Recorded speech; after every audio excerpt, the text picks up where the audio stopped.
A Tale of Magic, Chapter 14, Anger. Bristol barely slept after her and Lucy's night in the in-between. Not only was she heartbroken about Madame Weatherbury's trust, but every time she closed her eyes, she saw the faces of the witch hunters who tried to kill them. Bristol had nightmares all night about dodging the men's crossbows. Every 20 minutes or so she awoke in panic and had to remind herself she was out of the forest and safe in her bed at the academy. Although terrifying, the encounter wasn't a complete surprise. Bristol knew the world was filled with people who despised magic and wanted to harm members of the magical community, but until last night she had never seen the hatred with her own eyes. It was the first exposure to a very ugly side of humanity, and now that she had witnessed it, Bristol will never think of humankind in the same way again. The morning after her restless night, there was a knock on Bristol's bedroom door, and Tangerina poked her head in. "Bristol," she said, "Madame Weatherbury wants to see you in her office." Facing another wave of the fairy's extreme disappointment was the last thing Bristol wanted to do, but she climbed down the floating staircase to her teacher's office anyways. When she arrived, Madame Weatherbury's wooden door was open a crack, and she could see her teacher standing behind her glass desk, gazing through the window at the sparkling ocean. Bristol took a deep breath, braced herself for whatever was about to happen, and lightly tapped on the door. "Madame Weatherbury?" she asked. "Tangerina said you wanted to see me." As soon as the fairy turned around, Bristol could tell she was in a much better mood than the night before.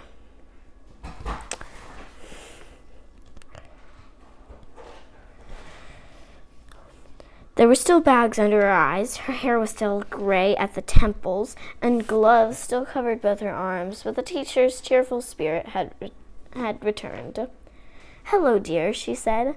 "Please come in and have a seat." Bristol stepped into the office, closed the wooden doors behind her, and sat down across from Madame Weatherbury at the desk.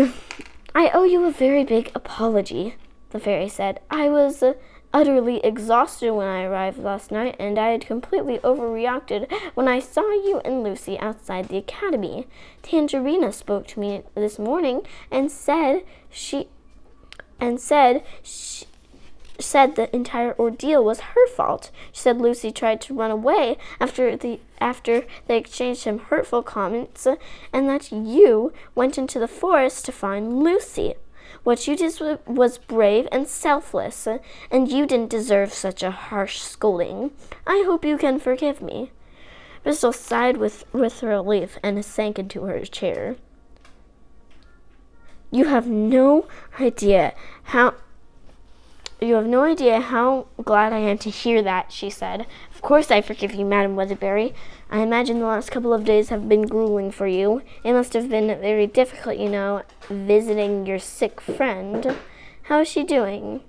Bristol purposely brought up the topic in hopes of learning more about the northern conflict. Now that Madame Weatherbury had returned, Bristol wondered if her teacher and the witches had succeeded in bringing the conflict to an end. Unfortunately, Madame Weatherbury only elaborated on her original story. "She's not well, I'm afraid," Madame Weatherbury said, "but she's a fighter." "What's her name?" Bristol asked.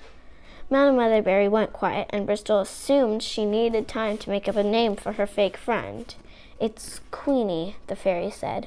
"We've known each other our entire lives. She's battling a terrible disease that grows stronger every day, and it won't be long until it consumes her. Although it doesn't excuse my behavior, I hope that explains why I was so distressed last night. It's very hard watching someone you love in so much pain." Even though Bristol knew the real person, Madame Weatherbury, had left the academy, the fairy was very convincing as she spoke about her sick friend. To Bristol questioned if there was more honesty to her teacher's words than she realized. Perhaps Queenie was the woman Madame Weatherbury was afraid to face in the northern conflict. Were they the same person? Or perhaps the disease her friend was battling was the conflict itself? As Bristol searched for the truth in her teacher's eyes, she noticed a dark mark peeking out from under her new glove. Is that a bruise on your arm? Bristol asked. Did something hurt you? Madame Weatherbeard glanced at her right arm and quickly pulled the glove over the exposed injury. Oh, that's nothing. The fairy deflected the question. Just a little mark I received while caring for Queenie. Poor dear hates being mothered and doesn't know her own strength. I didn't want anyone to worry, so I covered it with a glove. But that's enough about all that. Bristol could tell Madame Weatherbeard was eager to change the subject, so she didn't inquire any further to the matter. Now moving on, the fairy said. The main reason I called you here was to see how you're feeling. I wanted to speak with you and Lucy individually to assure you both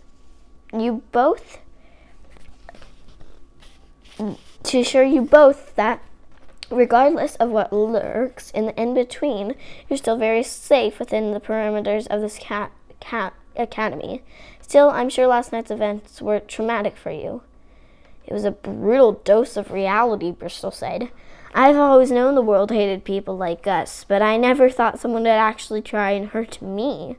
It all feels so personal now.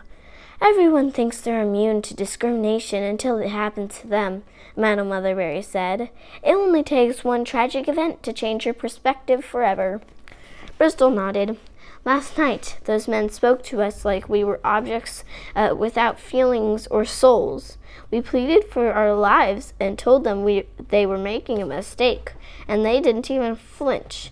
And although we did nothing wrong, they acted like we, well, I don't know how to say it. Like you deserve to be punished for simply existing? Madame Weatherbeard said. Exactly, Bristol said. Thank God that knight showed up when he did, otherwise we would have been killed. His name is Hortense, Madame Weatherbeard said, and believe me, my gratitude to him knows no bounds. He has rescued me from countless episodes of peril. Who is he? Bristol asked. Is he even human? Not anymore, Madame Weatherbeard said. Many years ago, Hortense was a commander in the Northern Kingdom's army.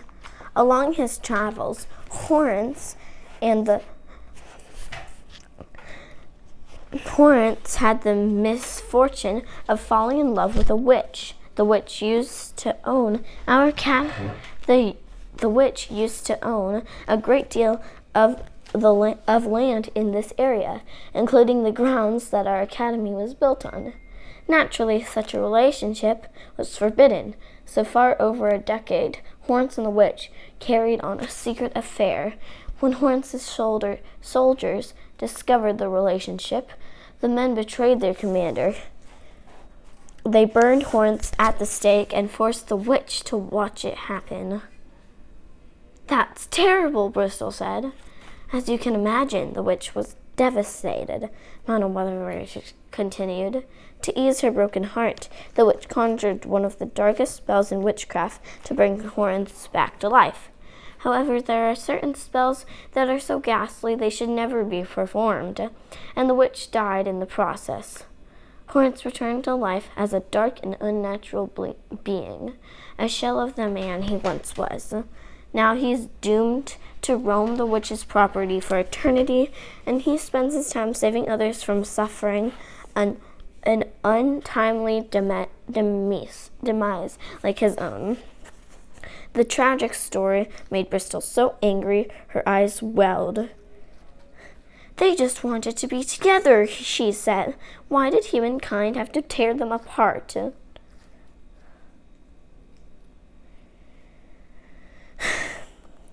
I'll never understand why the world hates a community that just wants to be loved and accepted. I'll never understand why people are so cruel to us. It's not about the prey, it's about the hunt, Madame Weatherbeard said. Humankind has always needed something to hate and fear to unite them. After all, if they had nothing to conquer and triumph over, they'd have nothing to feel their sense of superiority. And some men would destroy the world for an ounce of self-worth. But that doesn't mean humanity is a lost cause. As I told Emeralda in the coal mine, this academy could produce the examples that inspire humankind to change their hateful ways. Bristol shook her head and stared at her teacher in disbelief. I don't get it, she said. After everything you've been through, how do you manage to stay so optimistic? Why aren't you angry all the time? Madam Leatherberry went quiet as she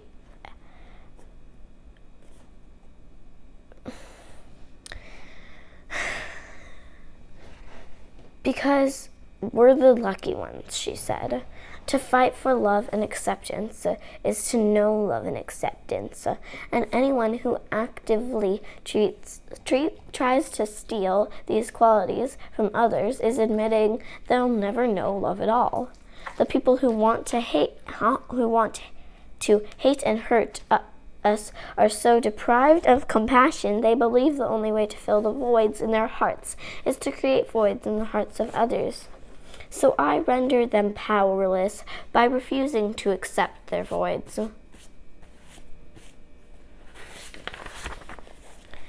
Bristol let out a deep sigh and looked hopelessly to the floor. It's a nice philosophy, she said. It just seems easier said than done.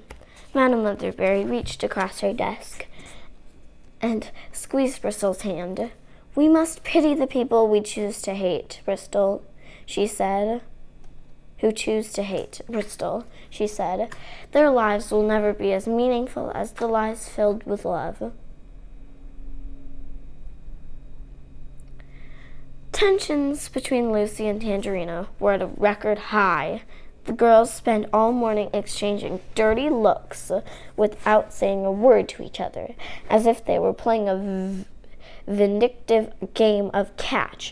Their childish feud carried on into the early afternoon and frustrated everyone to no end. Finally, Bristol decided enough was enough and devised a plan to end the dispute. After lunch, she invited all her classmates to her bedroom. Is this an intervention? Emeralda asked. Sort of, Bristol said. I've asked you all here so we can settle things between Lucy and Tangerina once and for all.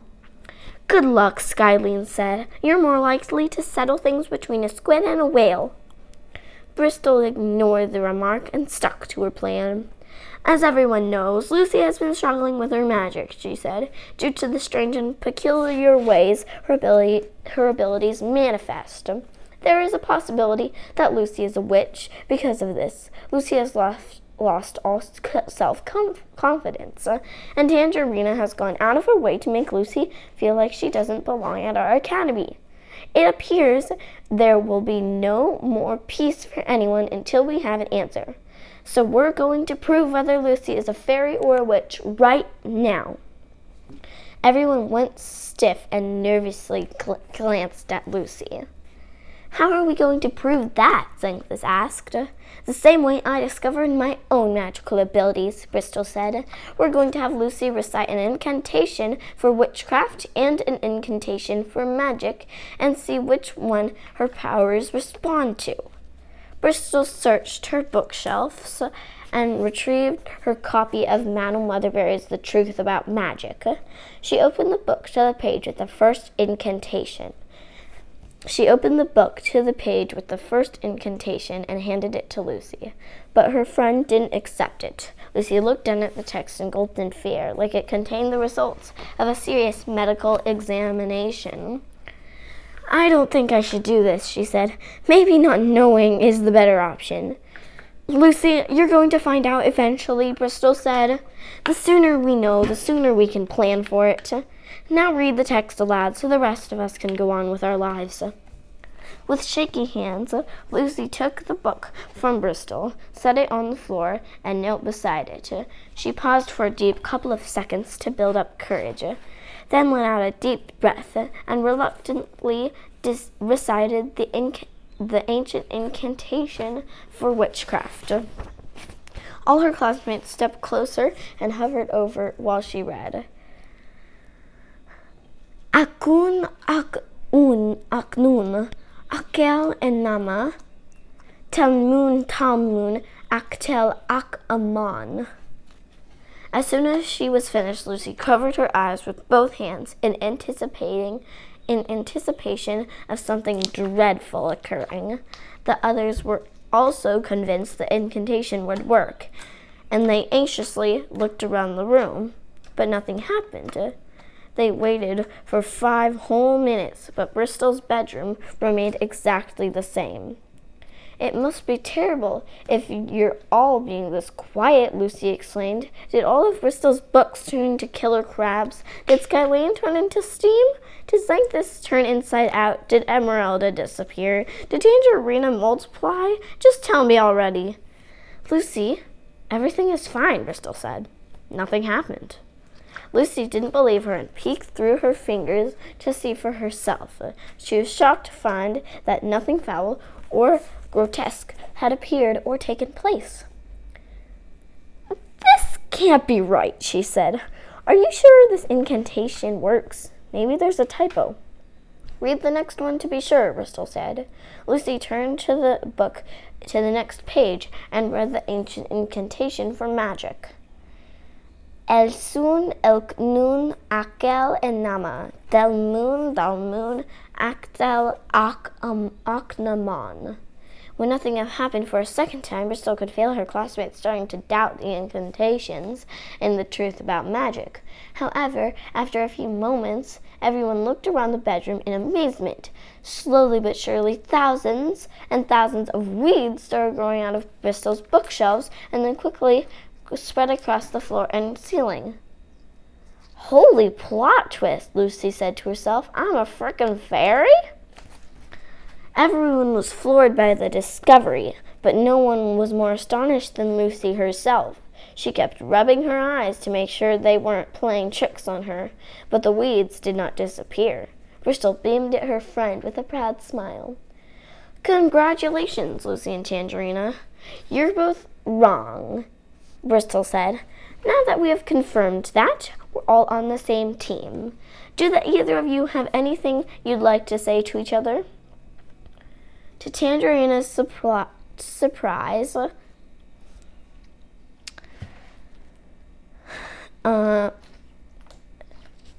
to everyone's surprise, Tangerina swallowed her pride and approached Lucy to make amends. Lucy, although all evidence pointed to you being a witch, I'm sorry for making you feel like one, she said. I hope you'll forgive me, and I'll try my best to make you feel welcome at this academy. That was very nice, Tangerina, Bristol said. Lucy, is there something you would like to say to Tangerina? Sure is, Lucy said. For someone with so much honey, you sure spread a lot of vinegar. Lucy, and Lucy continued, I'm sorry for all the hurtful yet witty things I said to you. From now on, I'll treat you like a member of my family, and all my insults will be met with love. Tangerina shrugged. That works for me, she said. The girls shook hands and everyone felt the tension lift between them. You see, this is how it should be, Bristol told the room. As Lucy and I were reminded last night, there are enough people in this world who hate us and want to harm us. We shouldn't be fighting with each other, too. Before we leave, I want the 6 of us to make a pact. Let's promise to always encourage, support, and protect one another, no matter who or what tries to tear us apart. According to the smiles on her classmates' faces, Bristol could tell there was no objections to her idea, only enthusiasm for it. Lucy reached into her jumpsuit, pulled out a pocket knife, and started cutting the palm of her hand with its small blade.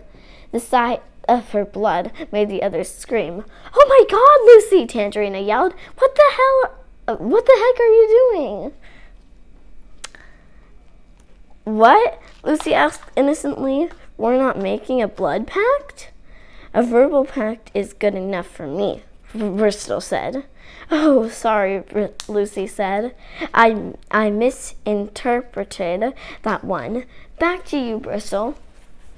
Lucy put her pocket knife away and wiped the blood onto her pants. So, we're all in agreement? Bristol asked. We promise to look out for one another and to help one another succeed and to inspire one another along the way? She put her hand in the center of their group, and one by one her classmates placed their hands on top of hers. I promise, Emeralda said. Me too, Xanthus said. Me three, Skyline said. I promise too, Tangerina said. So do I, Lucy said. Great, Bristol said. Now everyone, help me get rid of all these weeds.